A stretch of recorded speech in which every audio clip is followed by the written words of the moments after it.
saya sebagai DevOps Engineer.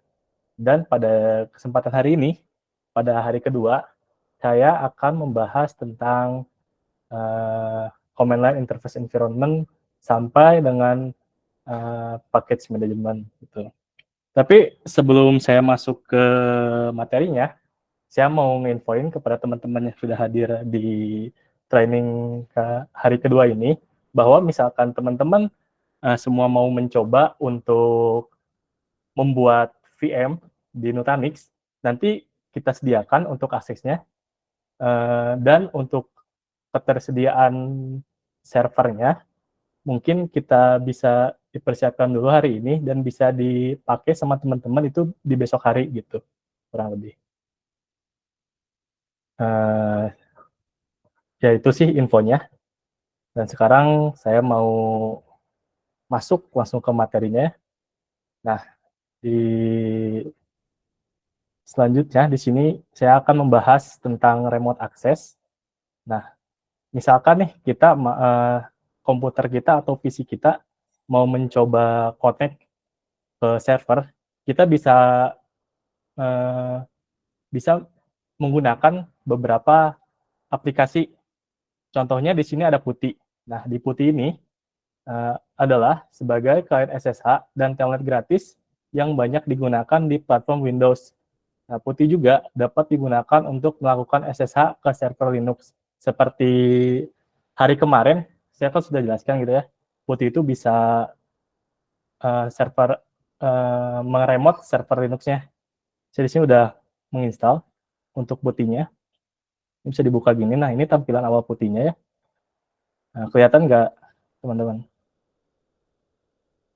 Nah, kalau kelihatan di sini kita bisa masukin nih hostname-nya. Nah, hostname ini nanti kita bisa masukin IP dari server Linux-nya. Nah, kan kalau kemarin IP-nya itu ada di 10.2.0.160. Nah, terus portnya itu port SSH, portnya itu berjalan di 22.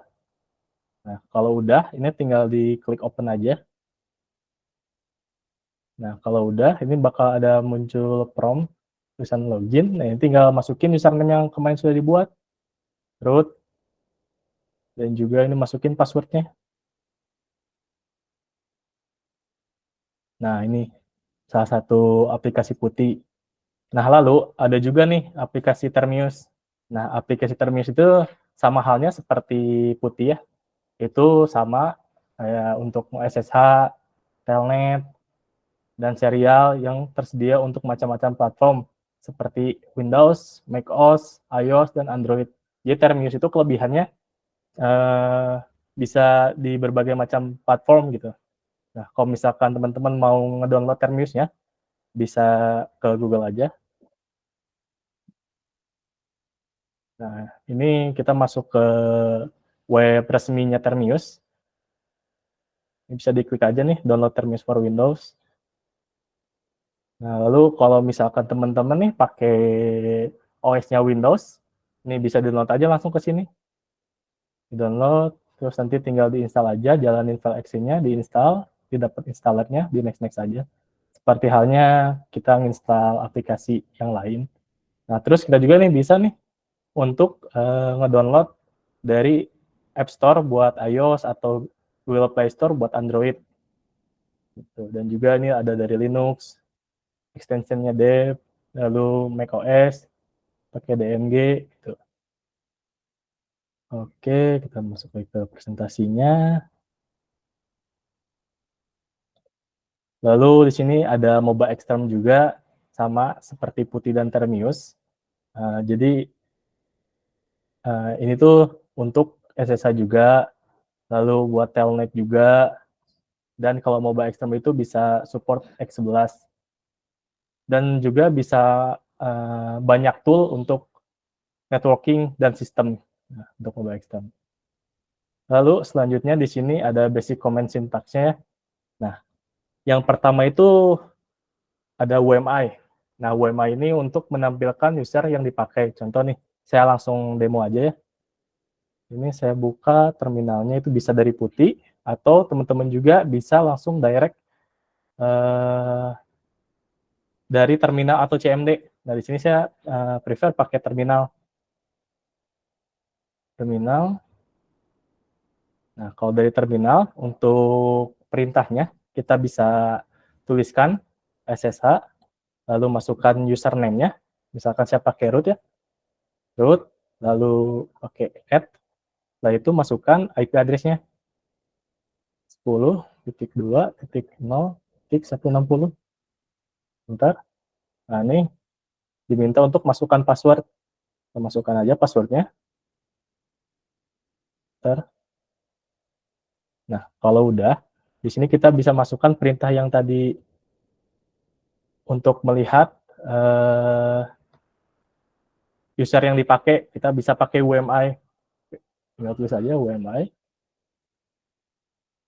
Nah, di sini kita pakai user root. Atau juga kita misalkan pakai usernya ketika login pakai yang DevOps kemarin, SSH.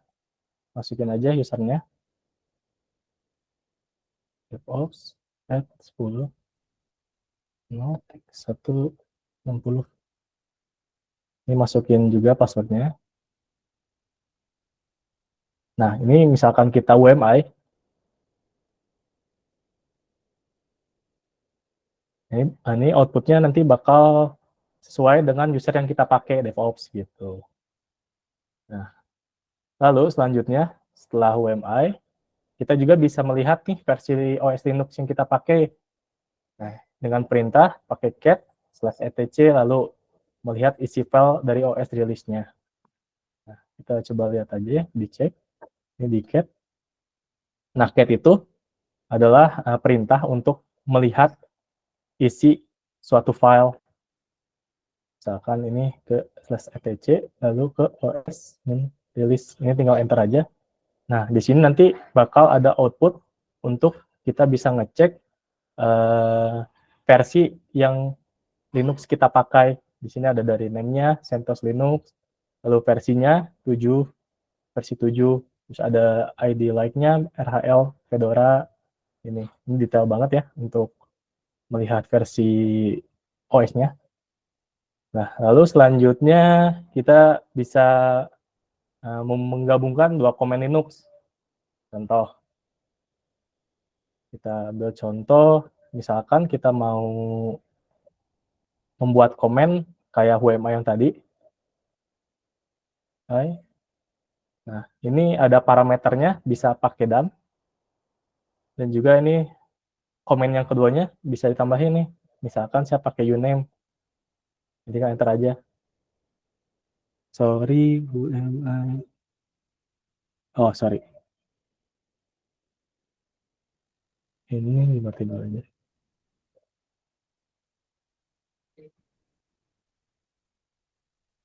UMI. Nah, clear. Clear itu untuk menghapus semua yang tadi, history yang tadi. Terus kita coba tambahin lagi ya untuk menggabungkan file. Uname, kalau uname apa? Kalau uname itu menampilkan OS-nya pakai apa. Nah, di sini saya mau menggabungkan dua buah komen. Pakai uname, terus pakai parameter dan juga UMI. Nah, nanti ini bakal langsung dua nih perintahnya. Yang pertama uname-nya, Linux, dan juga UMI-nya root. Gitu. Lalu kita juga bisa pakai parameter yang lain menggunakan titik koma. Misalkan nih UMI, lalu titik koma, dipakai uname. Nah, sama aja. Gitu. Jadi kita bisa dua nih milih parameternya, mau pakai titik koma atau pakai dan gitu. Lalu yang selanjutnya kita bisa melihat tanggal yang berjalan pada sistem Linux-nya dengan menggunakan date. Dan ini nanti bakal muncul ya tanggalnya dari hari, lalu bulannya, tanggalnya, sampai jamnya, dan waktu Indonesia Barat. Gitu. Oke, selanjutnya Di sini ada tab completion. Nah, apa sih itu Kang tab completion?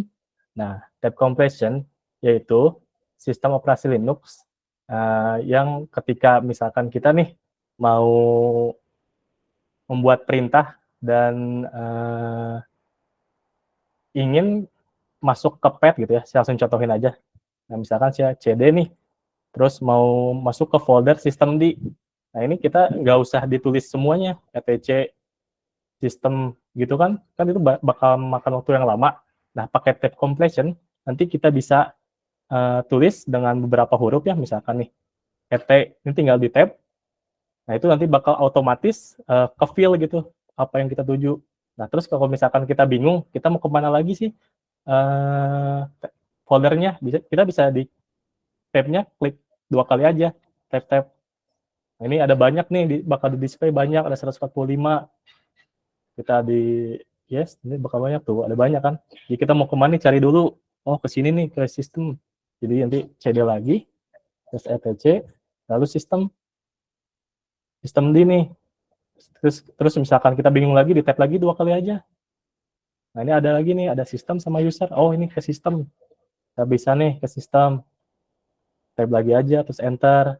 Gitu. Nah, ini adalah satu fungsi dari fitur Linux, gitu ya, untuk memudahkan ketika kita menggunakan mau pindah ke folder gitu. Oke, kita clear lagi biar nggak berantakan. Kita ke PowerPoint-nya lagi. Di sini kita sudah masuk ke Linux command line-nya ya. Di sini kita belajar dasar-dasarnya dulu. Nah, di sini saya mau secara teori dulu ya. Apa sih itu CD? Nah, perintah CD atau change directory adalah perintah untuk berpindah antar direktori. Nah, kita dapat menggunakan perintah ini dengan menyebutkan path ke directory yang diinginkan atau menggunakan path relatif seperti cd titik-titik itu untuk kembali ke directory yang sebelumnya. Nah, kita langsung contohin aja ya untuk penggunaan perintah cd ini. Nah, kita kembali dulu ke root. Nah, clear. Kita misalkan nih, saya mau pindah foldernya ke folder home gitu ya, mau lihat usernya, folder user, tinggal cd aja, cd, lalu slash, kita masukin nih foldernya yang mau dituju home, bisa lihat di enter, enter. Nah, ini udah kelihatan nih, berarti kita sudah ada di folder home gitu. Jadi cd itu untuk berpindah ke satu folder. Tapi kalau misalkan gimana Kang kalau misalkan mau keluar dari satu folder ini? Nah, ini bisa pakai cd spasi titik-titik. Nah, ini bakal kembali ke folder yang sebelumnya atau satu tingkatan dari hierarki direktorinya, jadi ke slash nih. Terus gitu. Cd clear lagi. Lalu yang kedua ada perintah ls. Nah, untuk ls secara teori yaitu perintah dasar Linux. Pertama ada ls yang digunakan untuk menampilkan daftar file dan direktori yang ada pada direktori saat ini. Nah, perintah ini membantu user Linux untuk melihat konten dari suatu direktori dan dapat diberi opsi tambahan untuk menampilkan informasi seperti permission, tanggal, modifikasi, dan ukuran filenya. Nah, kalau misalkan kita coba nih ya, nah kita masuk ke folder yang ada isinya, yang kita ke cd, etc, sistem misalkan ke sini ya. Nah, ini kalau misalkan kita ls, menggunakan perintah ls, nah ini nanti bakal ada kelihatan nih isi-isinya, isi-isi dari folder sistem gitu. Terus gimana Kang kalau misalkan saya pengen ngelihat secara detail? Nah, ini bisa pakai ls min l. Nah, ini di sini bakal secara detail ya. Itu udah kelihatan nih dari hak aksesnya gitu kan, dari user yang dipakai, lalu tanggal dibuat dari filenya ini, sampai jamnya gitu.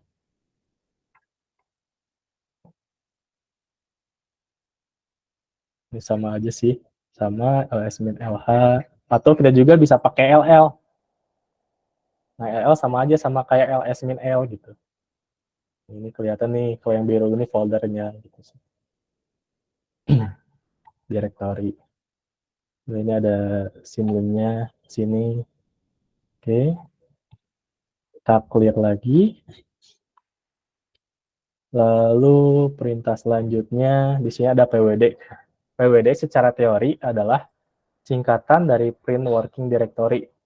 Jadi perintah ini menampilkan path lengkap dari directory saat ini di dalam sistem file Linux-nya. Nah, perintah ini dapat digunakan ketika perlu mengetahui lokasi struktur direktorinya. Nah, misalkan ya, kita kembali lagi ke command line-nya. Nih, kalau misalkan saya udah tiba-tiba kita berada di file system nih, pasti kan kita nggak tahu nih kita direktorinya di mana aja gitu kan. Nah, kita bisa dicek nih pakai pwd. Tinggal ketik aja pwd di sini, terus enter. Nah, di sini bakal ada outputnya nih, dikasih direktorinya bahwa kita tuh lagi ada di folder etc, lalu ke folder systemd, dan sekarang kita tuh lagi berada di folder system gitu. Nah, itu salah satu fungsi pwd. Lalu yang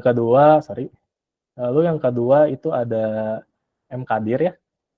Mkdir itu secara teori yaitu perintah Linux untuk membuat sebuah direktori baru. Nah, jadi nanti user Linux tinggal nyebutin aja, ketik aja nama direktori yang ingin kita buat. Nah, ini kita contohin ya cara ngebuat folder. Misalkan kita ke root lagi dengan perintah cd.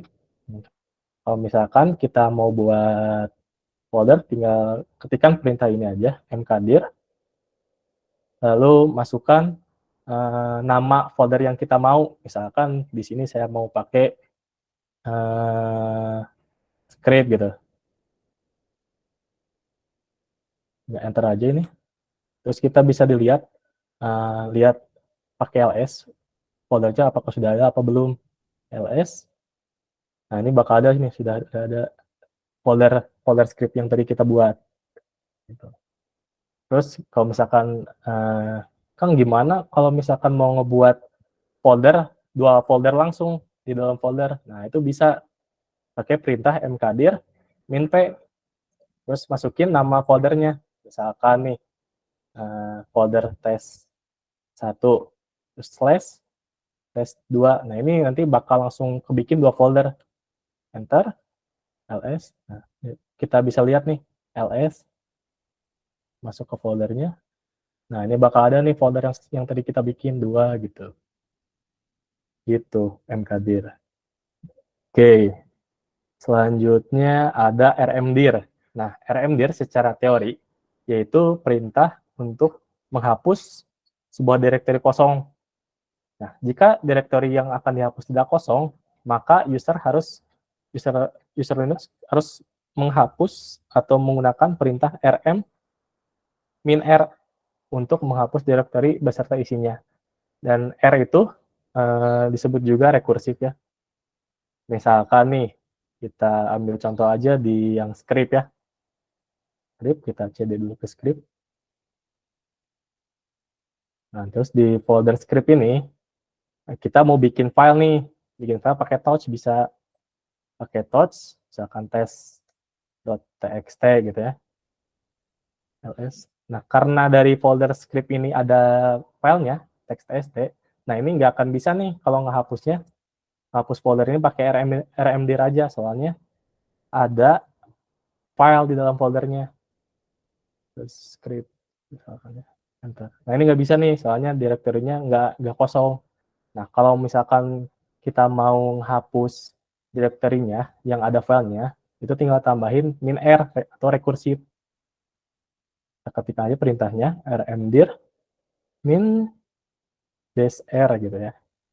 -r terus nama foldernya script. Enter. Sorry. Oh, ini sorry, bukan rmdir tapi rm min r. Nah, ini terus kita dikasih pilihan yes atau enggak. Ini dia aja.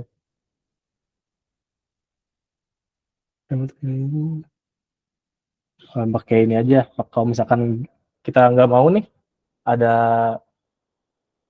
apa namanya diminta untuk memasukkan segala macam ini pakai F min RF ini. F itu force, jadi RM min F script. Nah gini kita lihat, nah ini langsung kehapus nih secara otomatis kalau pakai RF. Jadi ini secara rekursif untuk menghapus isi filenya, dan force ini secara paksa kita bakal menghapus filenya tanpa ada suruh memasukkan segala macam ini gitu. Oke, selanjutnya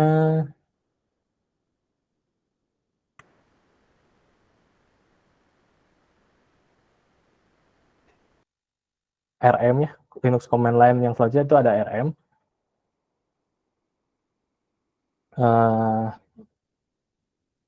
Bentar, kayaknya ini salah, masih belum ini.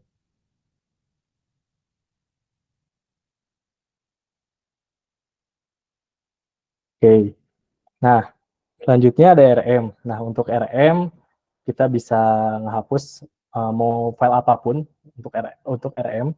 Kita coba kasih lihat ya untuk caranya. Nah, contohnya sama seperti tadi sih. Misalkan kita mau menghapus file folder gitu ya. Ini bisa pakai min rf juga kayak tadi.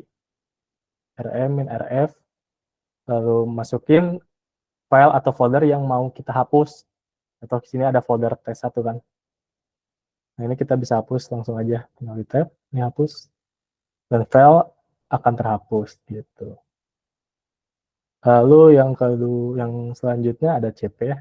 Nah CP itu adalah sebuah perintah untuk mengcopy sebuah file, sama halnya seperti Windows.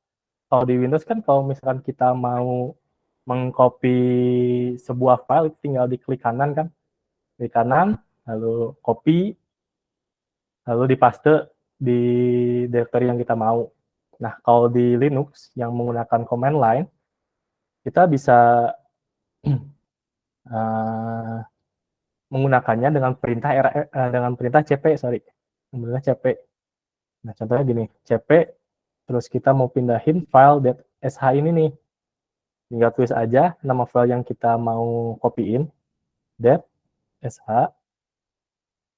Nah lalu kita mau di copyin ke folder home user nih, tinggal masuk aja ke folder, tulis aja gitu ya home usernya, home lalu ke user nama usernya DevOps, enter. Nah ini sudah ke copy nih, kita bisa cek nih hasil kopiannya apakah sudah benar ada filenya di ls saja.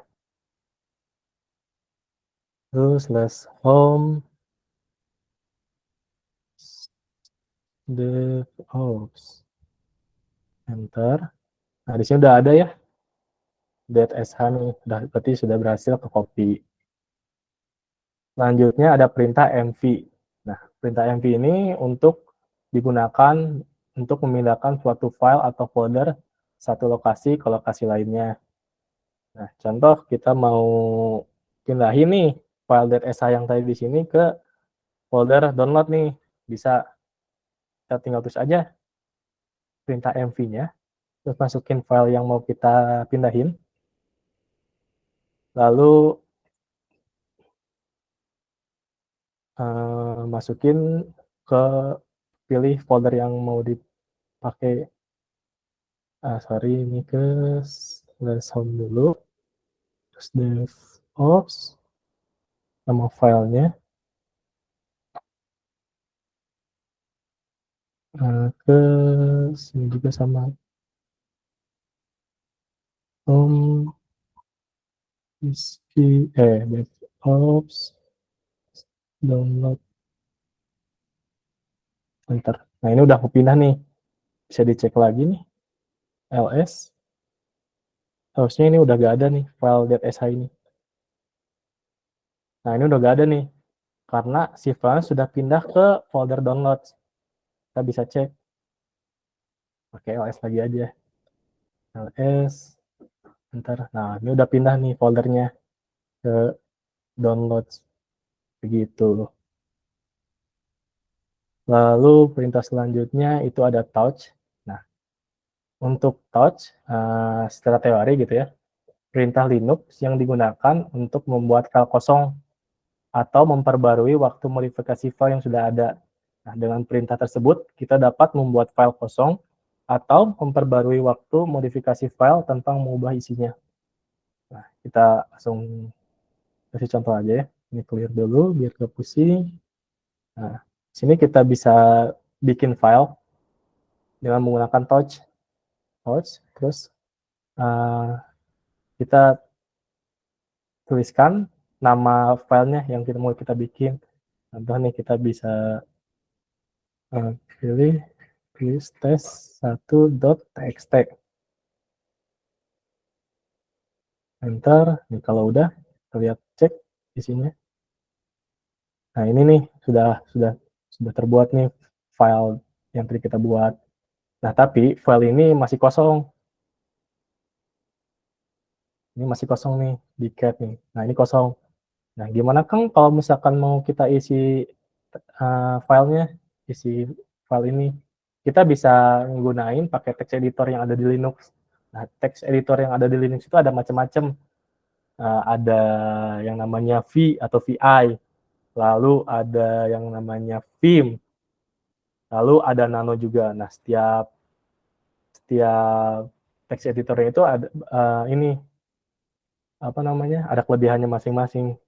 Saya contohin aja satu ya untuk yang V. Terus tes satu. Nah, ini nanti bakal langsung masuk ke filenya. Nah, di sini kita bisa tulis nih, isi file ini. Nah, kalau misalnya kita mau nulis, di sini kita masukin perintah tombol di keyboard pakai Shift plus I. Nah, kalau udah nanti bakal ada nunjukin nih di sini insert. Nah, kalau udah ada insert di sini, berarti kita sudah bisa nih untuk menulis di sini. Gitu. Sekarang kita masukin DevOps Training Linux day kedua gitu. Nah, kalau udah, untuk bisa kita nge-save-nya, kita klik, bukan klik ya, tekan tombol ESC atau escape yang ada di keyboard, lalu kita tekan lagi tombol titik dua, shift plus titik dua. Nah, kalau misalkan di sini sudah ada muncul titik dua, kita ketikkan aja perintah weki. Nah, di sini tuh weki itu untuk men-save perubahan yang sudah kita buat di weki. Kalau mau force bisa pakai tanda seru ya, kalau force. Kalau sudah di enter, nah terus kita bisa di cat lagi nih untuk melihat isi file tes satunya. Tes satu. Nah, ini bakal muncul nih tadi file yang tadi kita sudah buat tulisannya gitu. Jadi itu kegunaan untuk text editornya gitu, VI. Oke, selanjutnya ada perintah ln ya. Sorry.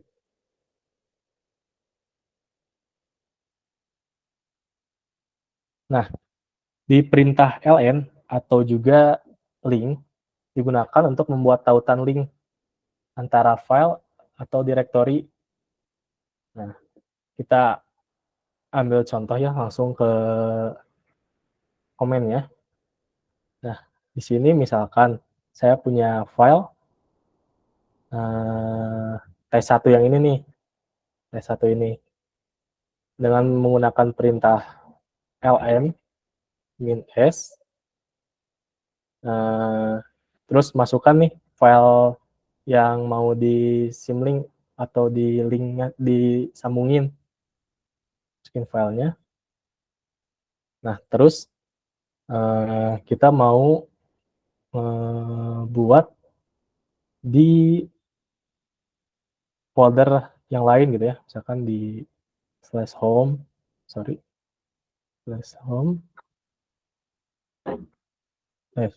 DevOps.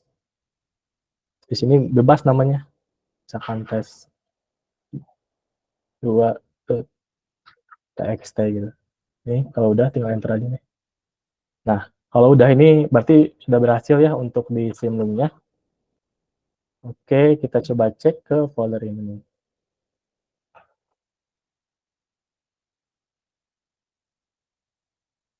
Enter. Nah, ini berarti bakal ada nih tes 2. Tapi ini belum ada hak aksesnya, masih merah. Bisa nggak ya kalau langsung paket tes 2. Nah, ini nggak bisa nih soalnya ada di folder home-nya. Sementara untuk Simlink-nya itu ada di folder root. Jadi kita harus kasih akses menggunakan chmod bisa. Terus perintahnya min r 77 tes 2 gitu. Cannot operate. Oh, karena Simlink jadi nggak bisa di ini ya. Atau kita pakai opsi lain lagi aja. Di masih folder root, ls, clear dulu, ls, atau beda folder aja di rootnya. Nama juga. Hapus lagi file si testnya. Bikin baru di slash home. cd slash home.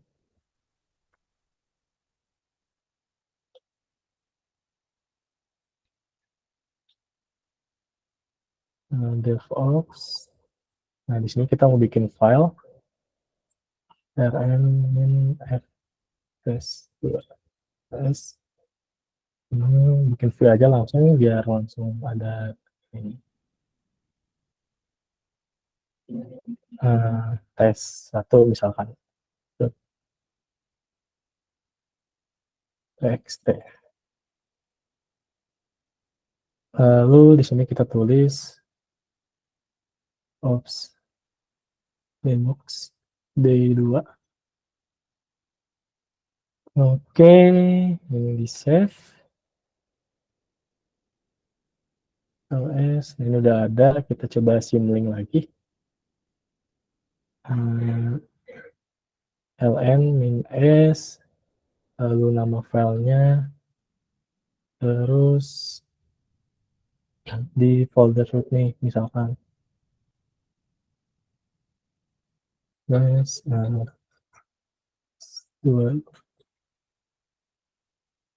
ke folder rootnya apakah bisa?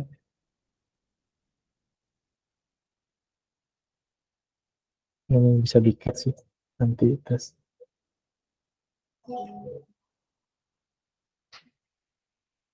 Bisa chmod ya.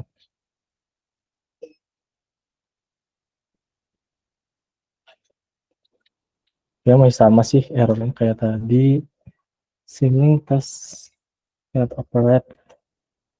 Ini karena ini sepertinya karena hak aksesnya. Mungkin kita coba di dalam satu root aja mungkin ya untuk Simlinknya. ls rmin f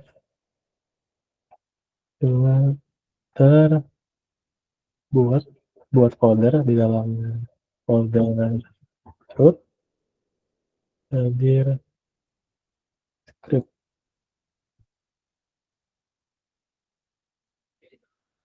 Lalu kita masukin file yang ada di script ini.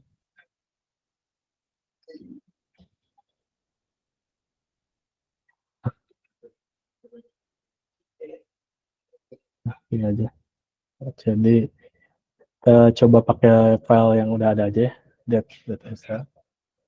det.sh ln min s det.sh, terus kita simlink ke folder script yang tadi, script det.sh. Kita cek nih ke folder script yang tadi, kayaknya masih sama ya. Untuk simlinknya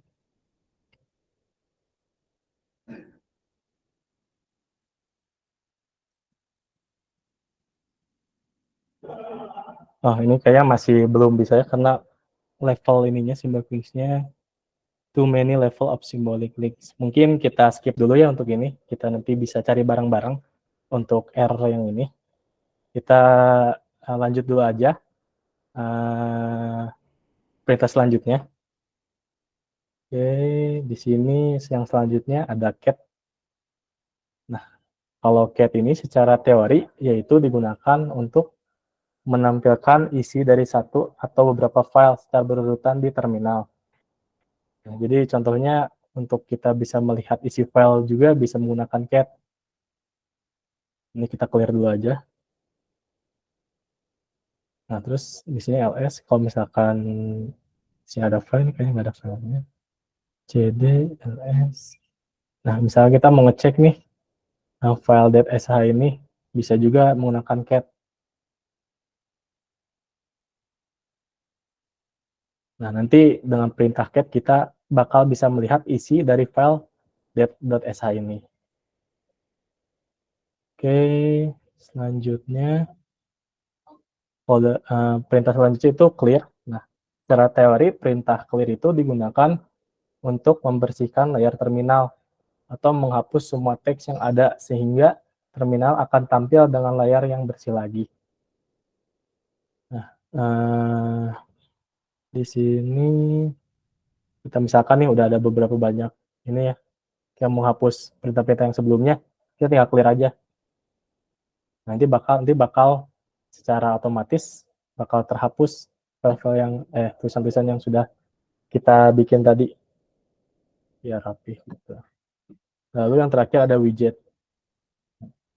Di widget ini adalah perintah untuk mengunduh file dari internet menggunakan protokol HTTP, HTTPS, atau FTP. Dengan begitu, memungkinkan kita dapat mengunduh file dari URL yang ditentukan secara langsung melalui terminal. Nah, di sini kita coba cari dulu ya file yang mau di widget dari Google. Bentar. Saya izin matiin dulu ininya.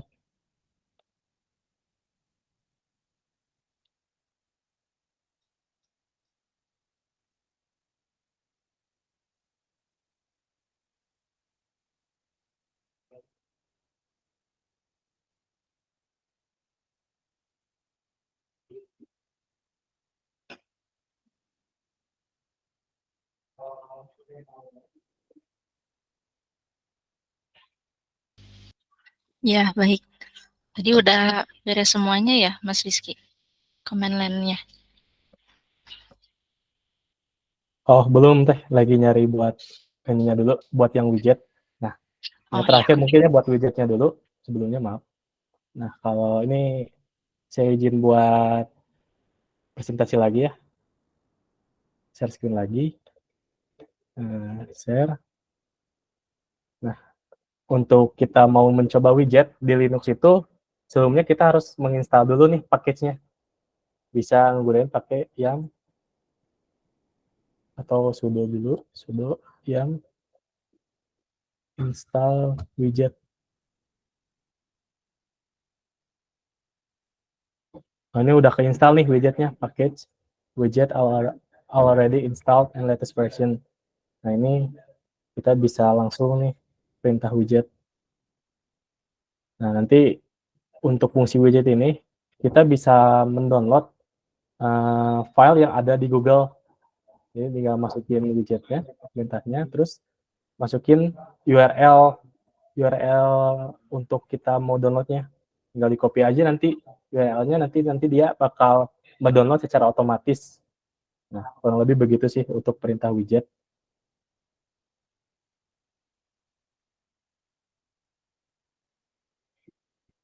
Oke, mungkin buat perintah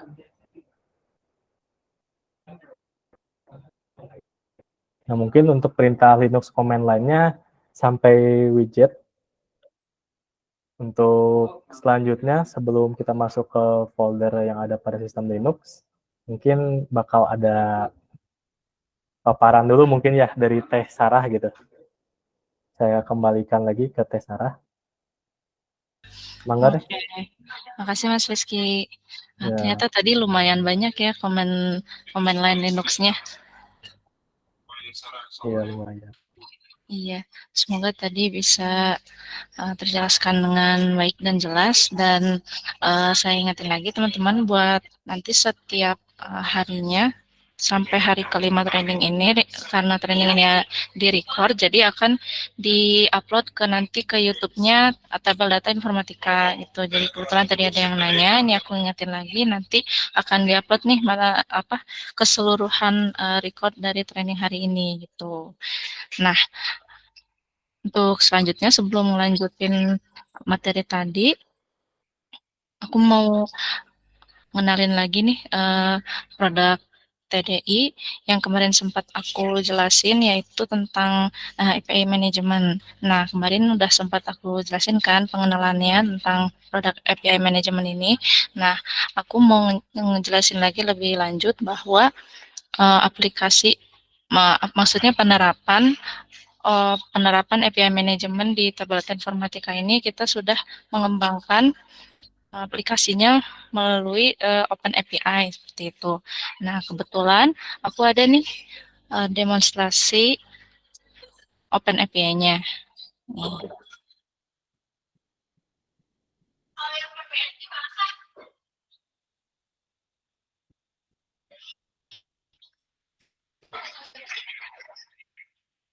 Nah, ini ada pengenalan Open API sebagai salah satu produk dari API Management yang ada di tabel data informatika. Nah, bisa disimak dulu ya semuanya.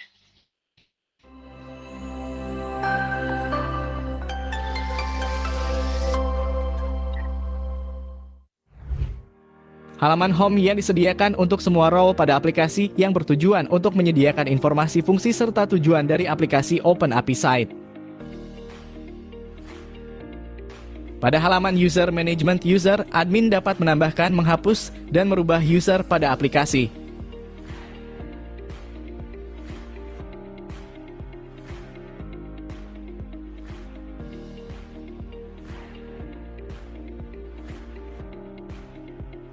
Setiap user memiliki public dan private key yang digunakan untuk konfigurasi SSL setiap user.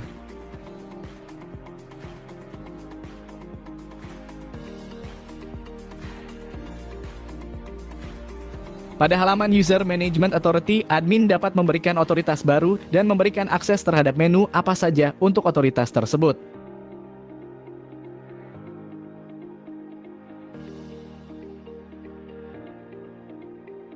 Untuk user selain admin dapat menggunakan menu profile untuk mengelola informasi akun.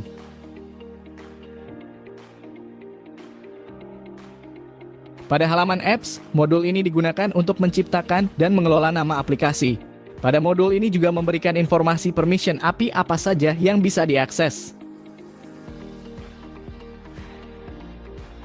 Pada modul ini digunakan untuk memastikan data yang dikirimkan adalah asli.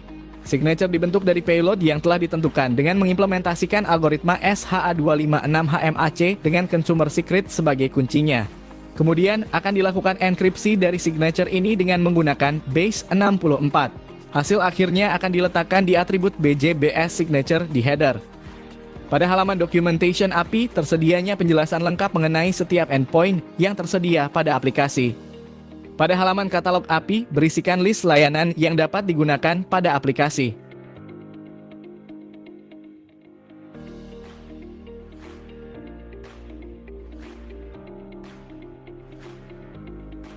Menu testing API menyediakan setiap spesifikasi seperti response dan request yang dimiliki tiap endpoint yang didaftarkan melalui menu apps.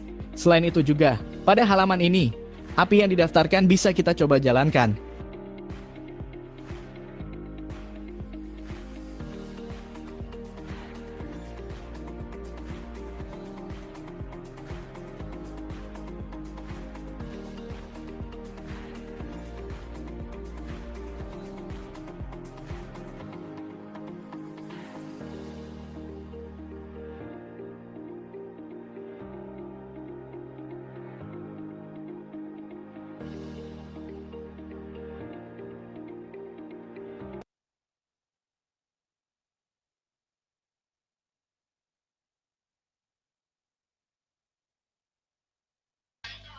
Nah, jadi itu dia ya sedikit cuplikan tentang Open API yang ada di tabel data informatika. Jadi sini udah lengkap ya. Jadi user ataupun misalnya pengguna yang menggunakan Open API dari tabel data informatika ini udah keseluruhan nih, udah all include, ada mulai dari profile manajemennya. Jadi nanti user dengan otoritas tertentu ini bisa kita setting sendiri nih, misalnya user ini otoritasnya apa untuk mengakses dan juga men-setting dan juga men-testing API-API yang ada di sini. Tadi juga kan kita lihat ada menu apps untuk kita nge-input settingan aplikasinya, terus ada aside request-nya juga, terus nanti ada juga pendokumentasian API-nya seperti itu. Terus sampai ke katalog API untuk ngeliatin semua API-nya yang ada sampai kita bisa testing nih si API-nya untuk mencoba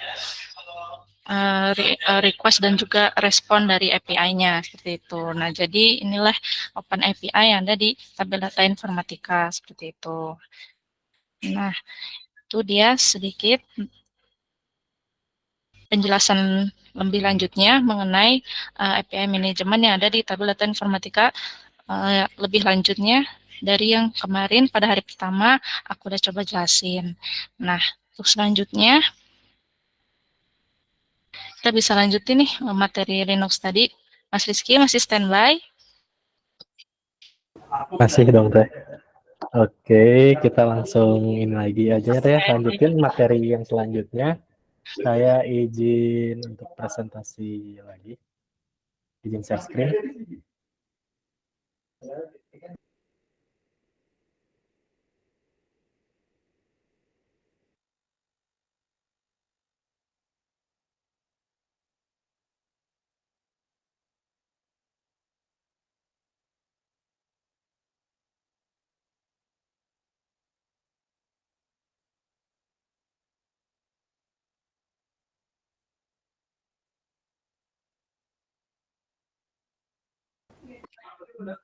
Oke, baik. Sekarang kita masuk ke materi apa aja sih folder penting yang ada pada sistem Linux. Nah, yang pertama itu ada /bin ya. Nah, ini adalah directory yang menampung binary system yang termasuk perintah seperti ls, cp, dan mp ini berjalan di /bin ini. Lalu sehingga memungkinkan untuk melakukan tugas-tugas penting bahkan dalam mode pengguna tunggal. Lalu folder yang penting yang kedua yaitu /etc atau file konfigurasi. Nah, jadi di file konfigurasi ini untuk sistem dan perangkat lunak yang diinstal akan disimpan di /etc. Nah, file-file ini mengontrol berbagai aspek perilaku sistem seperti pengaturan jaringan, izin pengguna, dan konfigurasi perangkat lunak. Nah, ini adalah direktori penting bagi administrator sistem. Lalu yang selanjutnya ada /home atau direktori user. Nah, jadi di setiap direktori ini memiliki, jadi di setiap sistem operasi Linux pasti memiliki direktori /home. Misalnya nih, direktori home dengan nama usernya John gitu ya. Nah, berarti nanti path foldernya itu ada pasti di /home lalu nama folder usernya. Lalu di dalam folder user nanti di sana bakal tersimpan file seperti file pribadi, dokumen, lalu file-file konfigurasi yang ada di directory home masing-masing usernya. Oke, selanjutnya ada /var.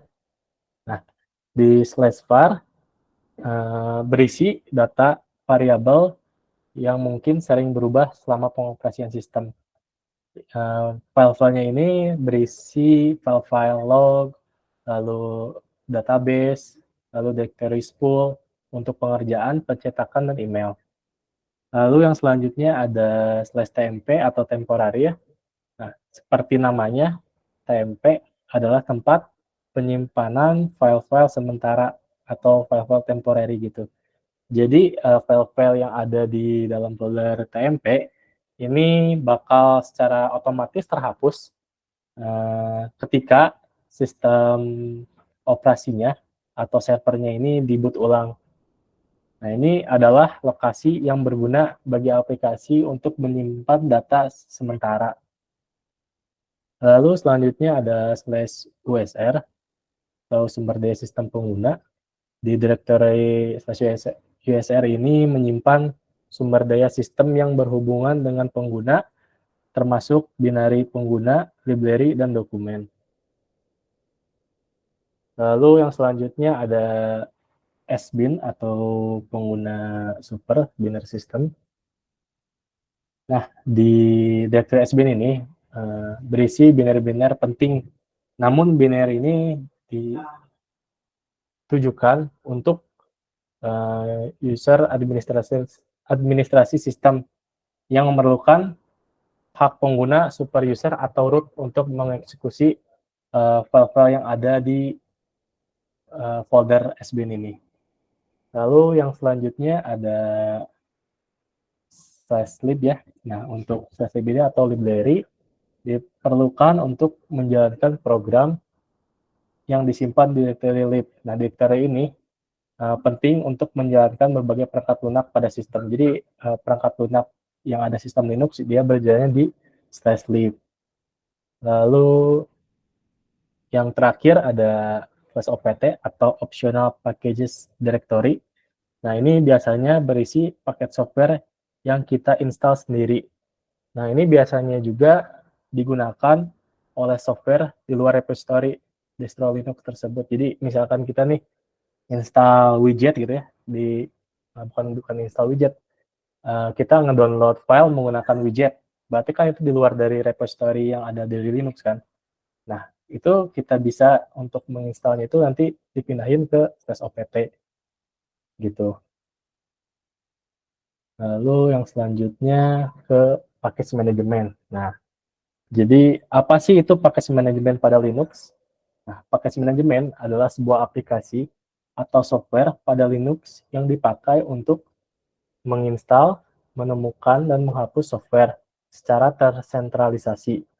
Nah, ini biasanya package manajemen mengacu pada gudang software atau yang biasa dikenal dengan repository.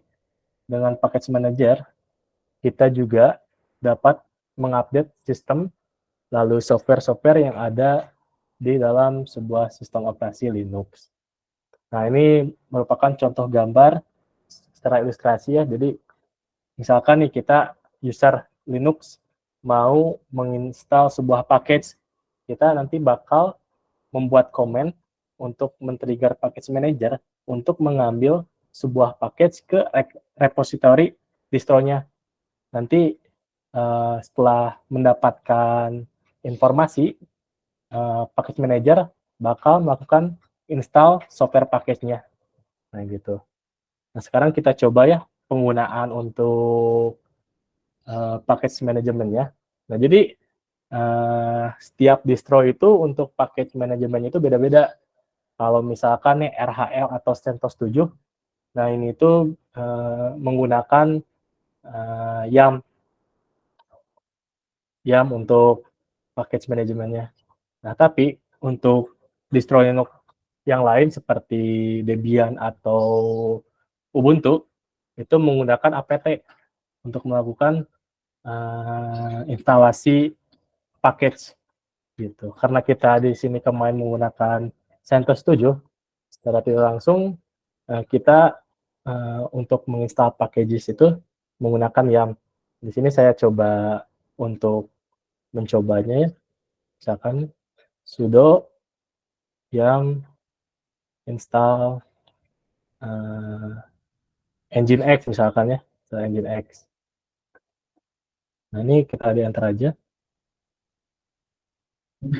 Nah, ini kalau misalkan kita install Nginx ini karena di repositorinya belum terdaftar, nah kita bisa ngedownload dulu nih repositorinya. Biasanya kita bisa ngambil dari Google. Kalau saya sih biasanya suka ditulis untuk nyarinya gini aja, how to install Nginx in CentOS 7. Nah, biasanya bakal ada nih repositorinya di tutorial ini.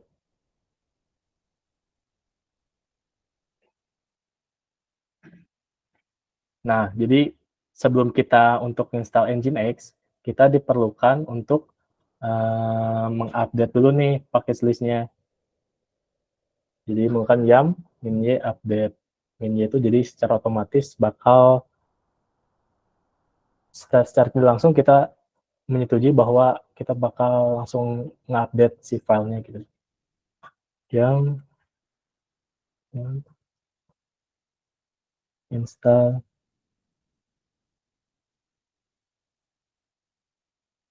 update.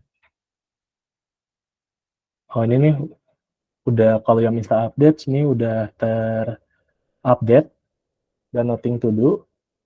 Nah, terus kita bisa install nih Apple release-nya.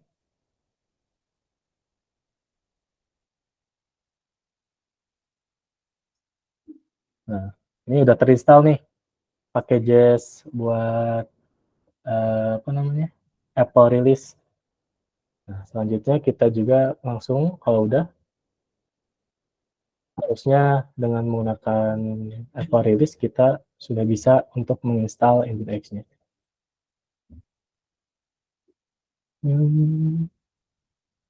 Yes.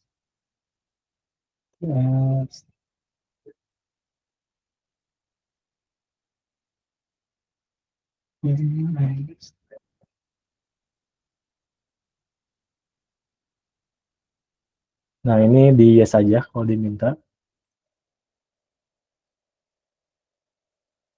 Ini yes lagi.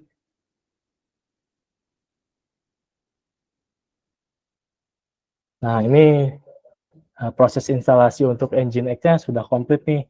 Sudah bisa gitu. Jadi itulah contoh untuk penggunaan menggunakan package management. Nah, sebenarnya kita juga bisa nih, kalau misalkan kita mau ngehapus package Nginx-nya menggunakan perintah yum remove Nginx gitu, nama package-nya. Bisa gini sih, langsung kehapus. Tapi di sini bakal ada pilihan lagi, apakah Anda benar mau hapus nih. Kalau misalkan benar, kita tulis yes. Kalau enggak, di no aja. Ini enggak jadi kehapus nih. Nah, ini merupakan contoh untuk package management. Oke, lanjut lagi ke materi. Nah, di sini ke cron tab ya. Nah, apa sih itu cron tab pada Linux? Nah, cron tabs adalah sebuah konfigurasi yang digunakan untuk menjadwalkan tugas-tugas yang akan dijalankan secara berkala di sistem operasi Unix dan Linux, termasuk CentOS. Nah, cron tab juga mengandung daftar dari perintah-perintah yang akan dijalankan oleh cron, sebuah utilitas sistem yang menjalankan tugas-tugas tersebut pada waktu yang telah ditentukan. Nah, ini gambar yang ada di PPT, ini merupakan format untuk penjadwalan cron job-nya. Nah, jadi nih, yang bintang pertama itu menampilkan menitnya 0 sampai 59. Lalu bintang yang kedua itu untuk jamnya. Lalu yang bintang ketiga itu menentukan tanggal 1 sampai 31. Lalu bintang yang keempat itu menentukan bulan dari Januari, Februari, Maret gitu. Lalu yang terakhir, bintang terakhir itu menentukan hari dari 0 sampai 7. Jadi kalau 0 itu minggu, sampai 7 itu minggu. Gitu. Lalu yang terakhir ini script yang mau di-execute-nya, komen atau script-nya. Kita langsung contohin aja ya untuk runtime-nya. Ke Linux.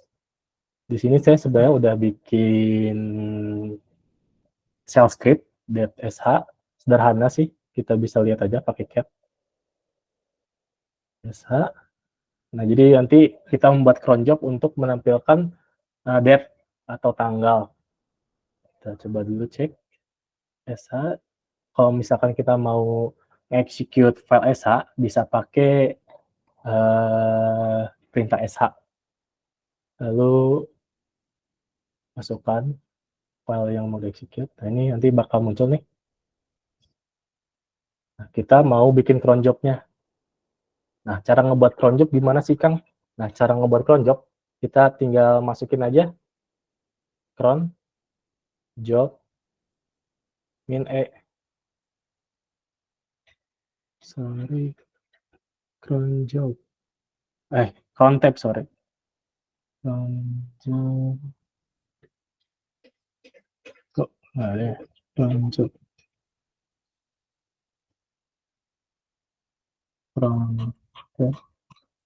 Cron tab. Min e. Nah, ini. Di sini saya sebelumnya udah bikin ya. Nah, file cron tab-nya. Jadi nanti file yang tadi dibuat .sa-nya bakal di-execute secara setiap per menitnya, nanti bakal dituliskan ke folder .log ini. Jadi sebenarnya kita bisa custom nih, misalkan ini mau berapa menit, misalkan mau setiap 30 menit gitu. Nanti dia bakal membuat inputnya gitu selama 30 menit, nanti terus bakal secara teratur mengexecute file .sa ini gitu. Tapi di sini saya mau pakai bintang aja, biar nanti setiap 1 menitnya bakal berjalan cron job-nya. Nah, ini untuk harinya sebenarnya ini bisa di setting nih, misalkan 1 sampai 5 gitu, bisa gini juga, atau kita juga bisa pakai koma 1, 2, 3 gitu. Bisa juga pakai format gini. Tapi ini kita pakai bintang aja. Oke. Kalau sudah, ini save aja pakai wiki. Nah, ini cron tab-nya udah keset ya. Terus Kang, gimana untuk cara ngecek bahwa cron tab-nya itu sudah ada? Ini bisa pakai perintah cron tab min L. Nah, ini udah ada nih jobnya nih, cron jobnya. Nah, terus cara tesnya kita tinggal di file aja. Coba saya bikin lagi ya ini. Sisanya. Root at 10 10 60.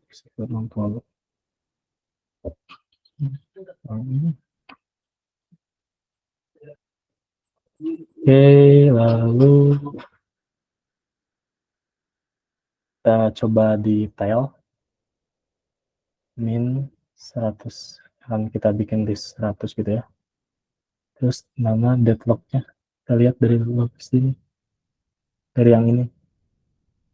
Oke. Nah, ini nih udah banyak nih, setiap menitnya bisa dilihat nih.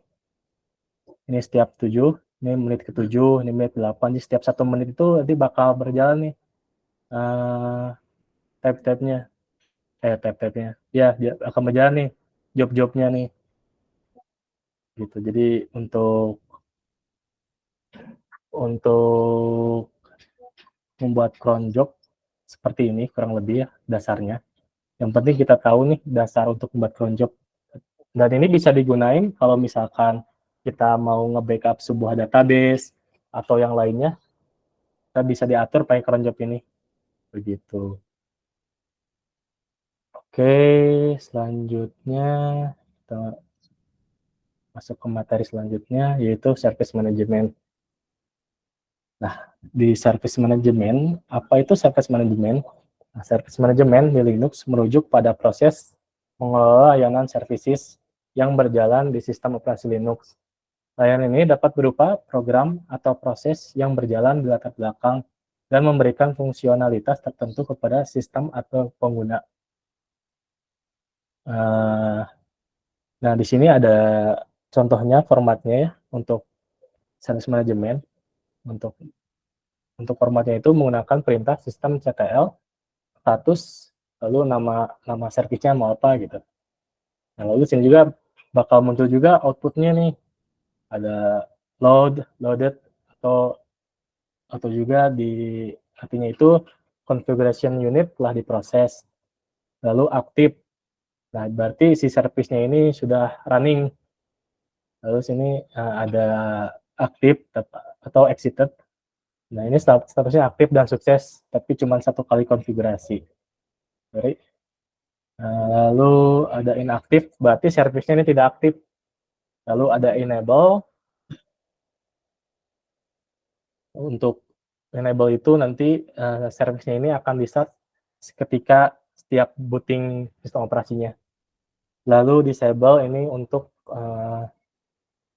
servisnya secara tidak langsung dimatikan atau mati. Nah, kita coba contohin ya. Yang sistem Nginx tadi, kita bisa dilihat nih status Nginx yang kita install tadi.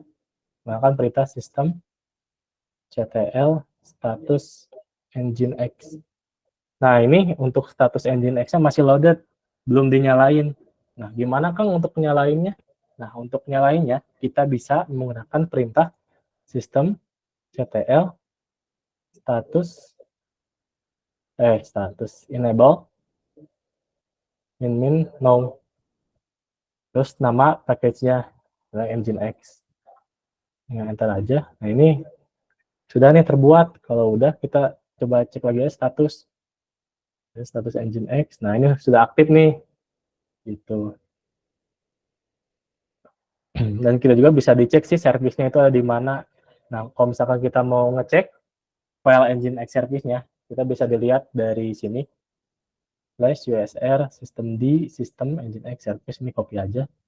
Sedikit.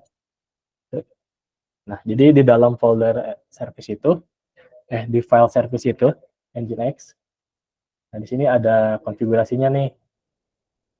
Dari unitnya, terus ada service-nya gitu. Lalu exec start-nya nih, untuk ngejalanin si Nginx-nya. Ke sini nih, user, sbin, Nginx-nya. Nah, ini file execute-nya ada di folder ini. Gitu. Oke, ini untuk package manajemen. Jadi, kita juga bisa macam-macam sih lihat sistem di itu. Jadi, sistem di itu sistem yang berjalan di latar belakang. Misalnya kita bisa lihat lagi nih service yang lainnya. Contoh sistem ctl status firewall gitu ya, pengen ngecek firewall-nya aktif atau enggak. Firewall di nih bisa dilihat. Jadi kalau firewall di itu jadi service yang berjalan di latar belakang sistem operasinya. Lalu juga ada status SSHD gitu. Juga sama, jadi berjalannya di latar belakang sistem. Nah, aktif juga. Gitu. Kembali yang tadi ya, untuk yang Nginx juga sebenarnya itu bisa dimatiin juga, bisa di disable service-nya. Menggunakan perintah sistem ctl disable atau juga bisa di stop firewall Nginx gitu misalkan. Terus kita dilihat lagi statusnya nih. Sorry. Nah, ini nih bakal mati lagi servisnya. Terus kalau misalnya kita mau nyalain lagi, kita bisa menggunakan pakai start. Terus status lagi, status Nginx. Nah, ini ya, jadi mungkin kurang lebih untuk service management sampai situ. Saya kembalikan ke Teh Sarah mungkin ya. Mungkin untuk materinya untuk hari ini udah selesai.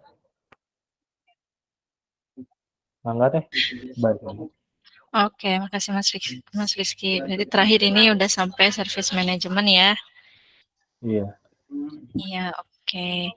Makasih. Gimana nih peserta lain semuanya? Apakah masih perhatikan nih? Semoga bisa yang disampaikan oleh Mas Rizky sampaikan dengan baik ya. Nah, untuk selanjutnya kita akan membuka sesi tanya jawab nih untuk 3 pertanyaan. Tapi Mas Rizky nih aku lihat ada yang komen nih di kolom chat dari Mas Apridan. Katanya, Mas, coba perintahnya ln min s apa nih? Coba bisa dibantu nggak Mas Rizky? Oh ya, Mungkin ini bisa ada dari Mas sekalian, Afridan yang ya, tadi isu yang tadi ya. iya mungkin Maaf bisa Mas, dicobain coba nih. perintahnya ln minus 1 jangan ada nama. Nah, oke, kita coba ya bareng-bareng untuk isu yang tadi yang kata Mas Afridan. Nah, kita buat dulu nih. AS atau clear. Contohnya nah, kita ambil dari file .sh aja yang ini ya. Terus jenis script. Terus ini hapus lagi. Ending clear. Terus bapak coba perintahnya ln min s coba ln min s terus get sh masukin foldernya.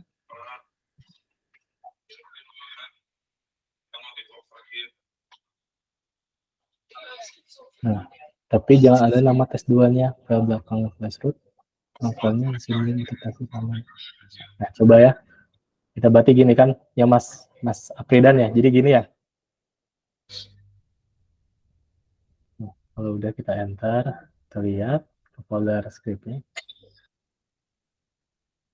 Nah, ini nih masih nah,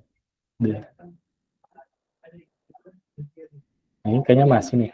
Ada too many levels of symbolic links-nya. Nah, ini dari Linux-nya deh. Saya coba cari dulu lagi aja. Mungkin ada pertanyaan lain selain yang isu ini. Kalau misalkan ada yang mau ditanyakan, boleh raise hand atau bisa tulis di kolom komentar ya. Oh iya, saya mau infoin lagi, kalau misalkan nanti teman-teman di sini ada yang mau mencoba pakai server Linux untuk install atau membuat VM, teman-teman di sini bisa ini aja ngedownload FortiClient, terus nanti pakai VPN FortiClient, terus bisa connect ke server yang ada di kantor kami, gitu.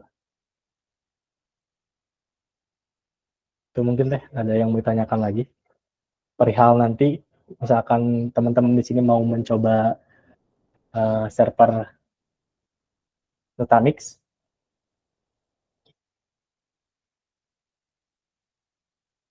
Mas Rizky, tadi buat nyobainnya ada itu ya, ada apa data buat loginnya atau apa gitu tadi. Oh ya, nanti Ada teman-teman kalau misalkan mau login ya, nanti saya infoin nih kredensialnya. Nah, untuk aksesnya itu nanti saya kasih mungkin hari ketiga atau besok. Oh iya, Disiapin dulu. Nanti di mungkin besok teman-teman di ya. sini ya pakai ini aja, download dulu aja VPN FortiClient-nya. Bisa download sih di sini. FortiClient VPN.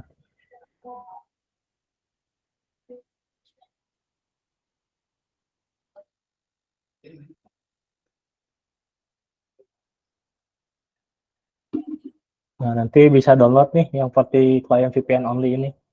Download, nanti untuk aksesnya saya kasih besok gitu. Jika teman-teman mau mencoba server Nutanix untuk membuat VM kemarin. Itu mungkin teh. Oke. Baik, mungkin dari peserta training hari ini ada yang ingin ditanyakan?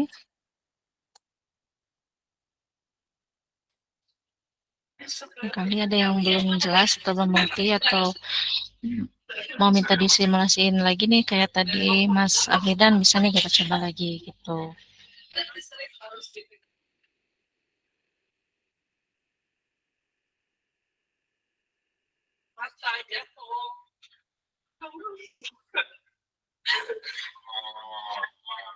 Emang ada yang bisa beli kopi di sekolahnya?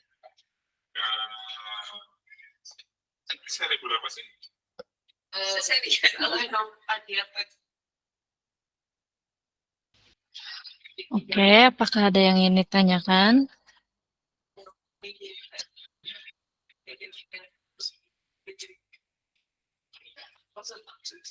Mungkin kalau misalkan nggak ada pertanyaan, langsung ke kuis aja mungkin, Langsung ke kuis biar aja lebih kali ya? seru gitu. Boleh, boleh, boleh. Jadi saya siapin dulu untuk kuisnya seperti yang kemarin ya, pakai pakai Kahoot lagi. Bentar. Oke, jadi sama seperti kemarin atau barangkali ada yang baru join di hari kedua ini, bahwa kita ada kuis ya dari materi tadi menggunakan Kahoot, jadi bisa mulai siapin ya teman-teman buka Kahoot untuk user playernya. Nanti Mas Rizky bakal nampilin nih buat Kahoot pertanyaannya.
Nah itu untuk link Kahoot-nya udah saya kasih ya di kolom komentar.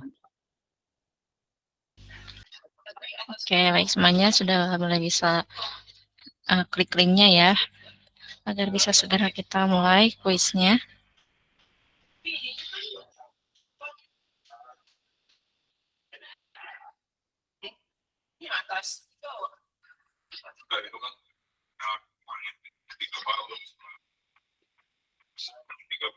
Atau nanti ke Kahoot aja, terus nanti tinggal masukin pin yang ada.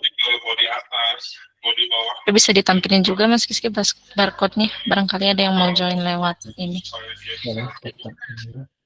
Dari HP-nya, oke, pin gamenya 44964142.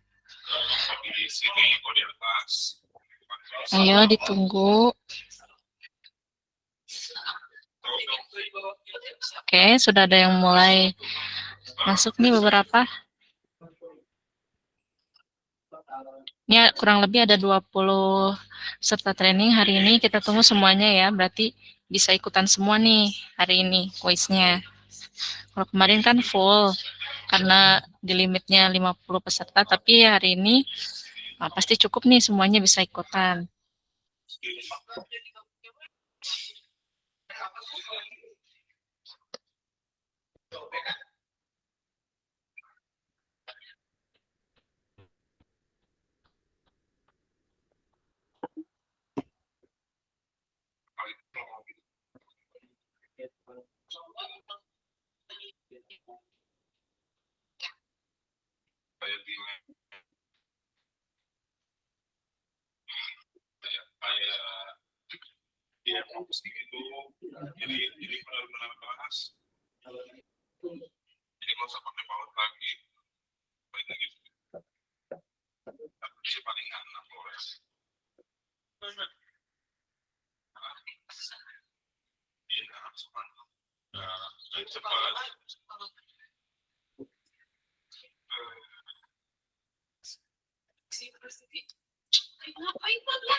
Oke, ditunggu sampai 15.05 ya, 2 menit lagi.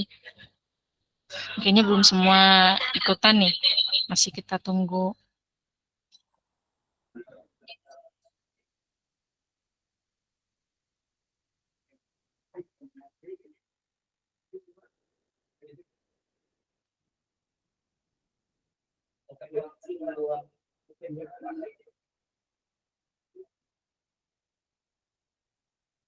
Dan halo, halo saya kedengaran?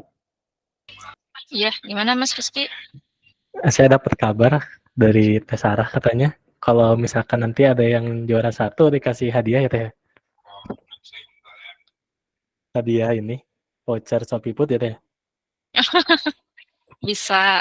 Kemarin Oh, tuh kalau nggak salah, saya masih ingat yang menang tuh Mas Dani ya. dan Nih, ya. ini Kalau nanti Mas misalkan Dani bisa nih nge-PC saya nih lewat apa namanya? Lewat flyernya kan ada tuh PC saya. Nah, terserah nanti Mas Dani bisa nih ngontak saya ya. buat hadiahnya tuh, Iya, iya.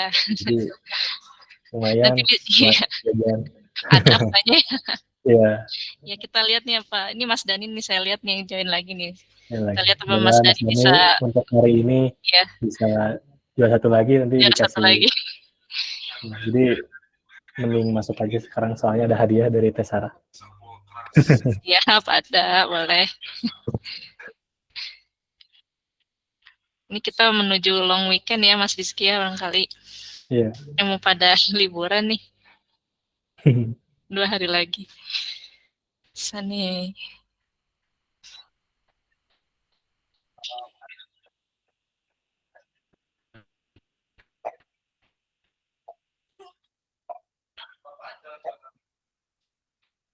Oke Mas Rizky mungkin bisa di close dulu barcode-nya. Kita lihat sudah ada berapa orang nih. Udah ada 18. Oke, 2 lagi nggak nih? Ada nggak? Terpasin jadi 20 orang nih, tapi udah. Oh, sekarang udah lewat 5 menit. Oh, Mas Anis nih saya ngeliat lagi nih.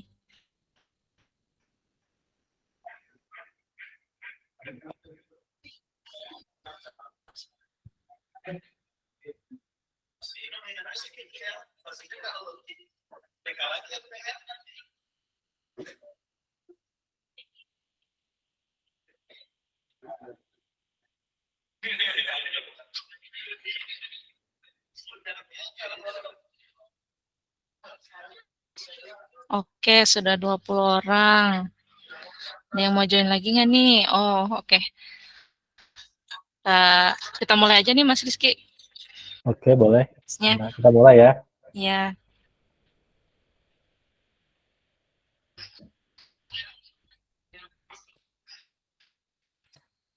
Oke, Ini soalnya pertanyaan pertama. gampang-gampang kok. Cuman buat seru-seruan aja. Perintah untuk menampilkan direktori saat ini adalah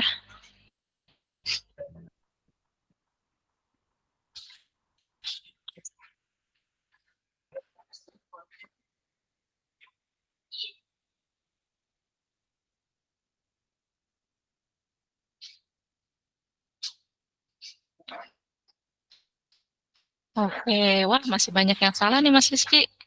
Nah, iya. Nggak apa-apa, baru pertanyaan pertama. Oh, pertanyaan pertama oleh Mas Wisnu. Oke, pertanyaan kedua. Perintah untuk mengecek IP address pada Linux. Oke, Mas Rizky, ini kayaknya durasi jawabnya dipanjangin ya dari yang kemarin. Oh iya, di 15 detik. Hmm, Soalnya kemarin kayaknya 10 detik udah cepet banget ya. Ya, Ini 15 kayaknya, detik. kayaknya sekarang dipanjangin nih.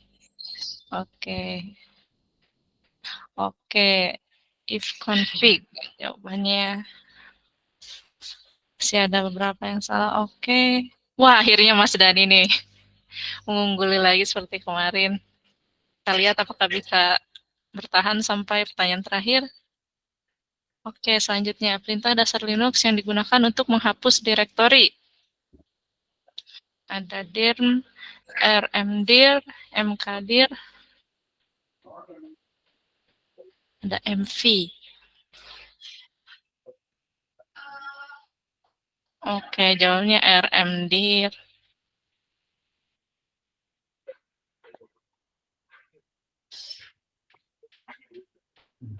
Perintah dasar yang digunakan untuk menampilkan user pada saat dipakai adalah source list is who I am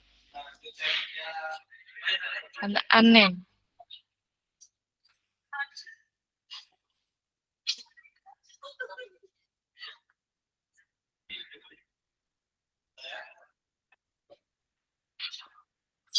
Oke, jawabannya who I am. Oke, masih Mas Dani, Mas Andri, dan siapa tadi yang ketiga? Oke, perintah cd pada Linux berfungsi untuk membuat folder, menghapus file, masuk ke direktori yang diinginkan, memindahkan.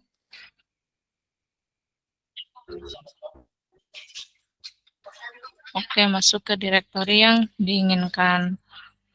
Wah, cuman salah satu nih, luar biasa. Aduh, Mas Dani kesusul.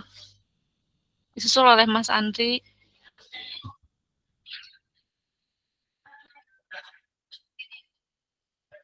Oke, masih ada 4 pertanyaan. Bahwa ini aplikasi untuk remote SSH ke server, kecuali Moba Extern, Termius, Putih, FileZilla. Oke, jawabannya FileZilla.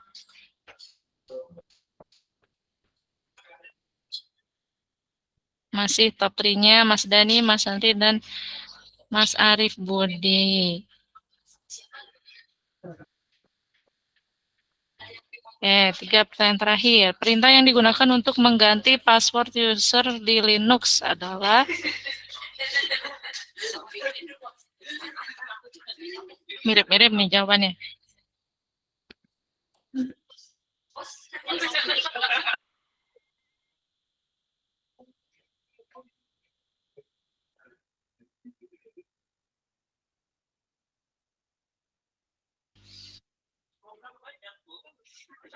Oke, posisi Mas Andri digeser oleh Mas BG. Kita lihat apakah di 3 pertanyaan terakhir Mas Andri bisa mengembalikan lagi posisi top 3-nya. Perintah untuk SSH.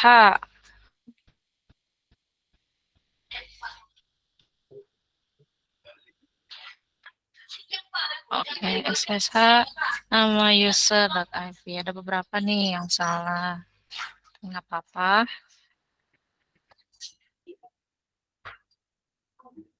Masih oleh Mas Dani ya, tingkat pertamanya. Oke, 2 pertanyaan terakhir. Perintah untuk membuat direktori baru adalah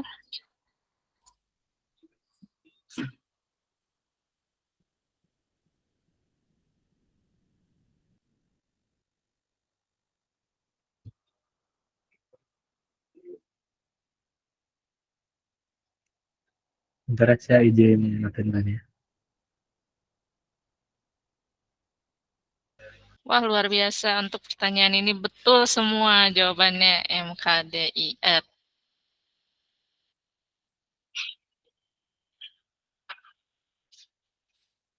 Oke, pertanyaan terakhir. Tanda bahwa shell prompt masuk sebagai root adalah hanya simbol. Ayo, ayo, ayo. 9, 8, 7, 6, 5, 4, 3, 2, 1. Oke. Dan itu dia pertanyaan terakhir. Kita lihat siapa lagi top 3 pada training kedua hari ini. Oke, di peringkat ketiga ada Mas BG, peringkat kedua ada Mas Arif Budi, dan posisi bertahan di posisi pertama masih Mas Dani ya, luar biasa. Semangat banget nih Mas Dani, semoga baik Mas Dani dan yang lainnya juga bisa mengikuti training sampai hari kelima ya, nanti ada sedikit hadiah dari saya. Nanti bisa menghubungi saya ya di kontak yang sebelumnya sudah saya share di brosur training Linux ini. Tuh. Nah, terima kasih atas partisipasinya semua. Ini kembali lagi saya mau informasikan kembali untuk sedikit informasi lagi tentang produk TDI mengenai Open API. Mas Rizky boleh di take over share screen-nya. Oke. Sebentar ya.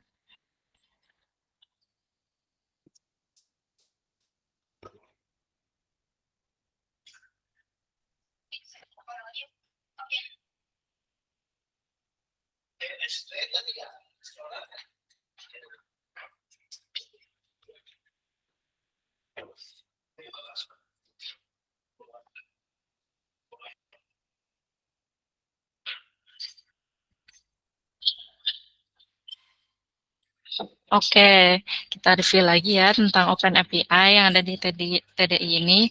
Jadi, di Open API ini kita punya beberapa fitur, di mana fitur ini sudah all include ya. Mulai dari home-nya, di mana home ini nanti ngejelasin nih, mulai dari sebagai panduan seperti itu, ataupun penjelasan dasar-dasar yang sebagai nanti panduan user ini dalam pengelolaan atau manajemen API-nya seperti itu. Terus ada juga user management di mana nanti setiap orang yang ingin menambahkan usernya ini bisa menambahkan di sini. Masuk juga emailnya, company-nya, ada authority-nya juga, terus statusnya gimana, dan juga action atau authority apa yang bisa diambil. Nah, untuk lebih detailnya, authority ini misalnya ada admin atau tenan. Nah, terus nanti bisa diedit nih actionnya. Apakah misalnya admin ini bisa semua otoritas, misalnya seperti yang tadi ada home, user management, users, authority, profile apps, dan sebagainya, sampai ke log status seperti itu. Tapi bisa aja misalnya nanti di setting authority-nya untuk yang tenan, ada beberapa yang tidak, misalnya seperti FAQ dan juga log status itu nggak ada di tenan. Jadi ini bisa disesuaikan ya. Lalu ada juga profilnya, profil untuk orang yang loginnya seperti itu. Nah, untuk add apps-nya juga tadi seperti yang sudah ditampilin juga ditampilin gitu ya. Dimana pada modul ini buat masukin informasi nih permission API apa aja yang bisa diakses gitu. Kita bisa nambahin apps-nya, terus tipenya, versionnya, terus ada juga source account-nya dan juga produknya yang kita bisa dipilih. Jadi ini sudah lengkap banget gitu ya. Terus ada nambahin juga SIT request-nya. Nah, terus ini ada dokumentasi API-nya, terus juga katalognya. Jadi nanti semua yang diinputkan atau ditambahkan dapat di-review, dilihat semua di katalog API-nya juga, seperti itu. Nah, terus setelah itu, seperti yang tadi di video, ini kita bisa testing nih, nyobain API yang sudah kita masukkan tadi, beberapa gitu ya, atau banyak, itu bisa kita testing untuk dites request dan juga responnya, seperti itu.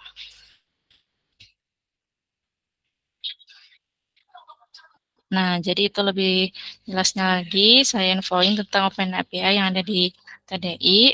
Jadi apabila nanti teman-teman nih semua ada yang berminat nanya-nanya lebih jauh nih tentang Open API yang ada di TDI, nanti bisa kontak saya. Nanti juga akan saya, seperti yang kemarin, akan ada absensi, nanti juga ada pertanyaan juga, ada surveinya apabila ada yang ingin lebih ditanyakan mengenai Open API di Open API atau API manajemen yang ada di tablet informatika, ataupun ingin tahu nih apa produk-produk lain apa yang ada di TDI gitu ya, itu bisa menghubungi saya atau mengisi survei yang akan saya bagikan pada hari ini sebagai absensi juga. Dan link absensinya masih sama seperti yang kemarin ya teman-teman. Ini saya masukkan kembali ke sini ke kolom chat.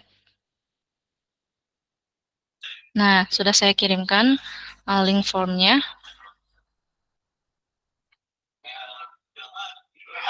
Dan nanti teman-teman bisa absensi kembali ya.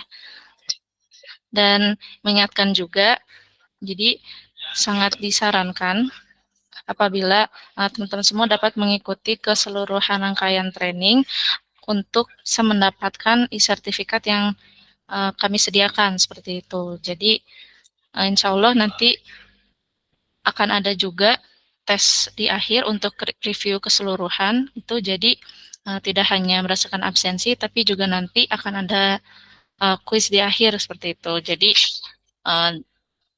dimohon partisipasinya semua agar bisa mengikuti sampai akhir gitu.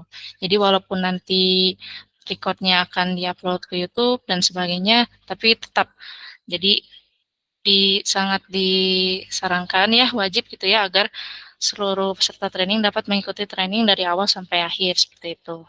Nah, ini udah saya bagiin ya absensinya, tolong jangan lupa diisi. Gitu. Baik, kita sudah di penghujung acara hari ini, materi training hari kedua ini. Saya mau ngingetin lagi, untuk hari ketiga besok, kita ke materi software atau service ya Mas Rizky besok. Iya, betul deh.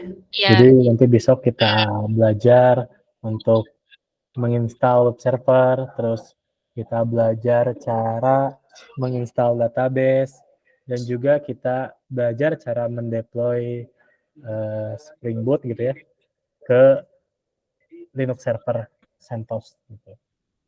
Oh ya, oke. Berarti kayaknya semakin sini semakin seru ya Mas Rizky ya. Iya, betul. Iya, nanti bakal ada demonstrasi yang lainnya juga sesuai dengan materinya. Dan besok juga kita bisa meraktekin kalau misalnya nanti ada teman-teman yang mau meraktekin yang kemarin pakai server TDI ya, Mas Rizky.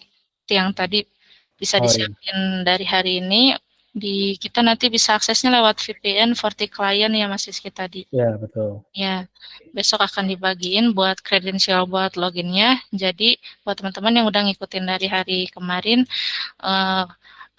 makanya join lagi ya besok, karena besok kita bisa meraktekin bareng-bareng nih. Kita bakal adain sesi khusus buat kita meraktekin gitu. Dan nanti kalau misalnya semuanya berpartisipasi, nanti bisa nih kita buka sesi khusus. Jadi misalnya nanti ada beberapa peserta yang bisa nunjukin nih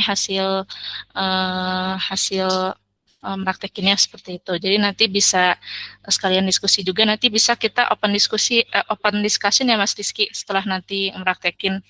Jadi nanti setelah nanti peserta trainingnya bisa akses, terus misalnya dia mau meraktekin dari hari kemarin, ini nanti bisa di-show juga ya.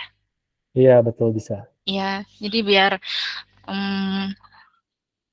bisa lebih interaktif lagi nih kita gitu. Jadi dari paparan yang kemarin dan yang hari ini, besok kita praktekinnya. Ini nanti besok ketika kita bisa akses, ketika peserta trainingnya sudah meraktekin, nanti bisa nih beberapa yang mau show bisa share screen, nanti bisa nunjukin langsung nih ke Mas Rizky dan bisa sekaligus diskusi juga seperti itu. Jadi biar lebih paham dan lebih clear juga gitu ya Mas Rizky ya, kayaknya biar supaya lebih paham kayaknya emang harus meraktekin langsung gitu ya Mas. Iya, betul deh. Iya, oke, boleh deh nanti kita buka sesi khusus buat praktek.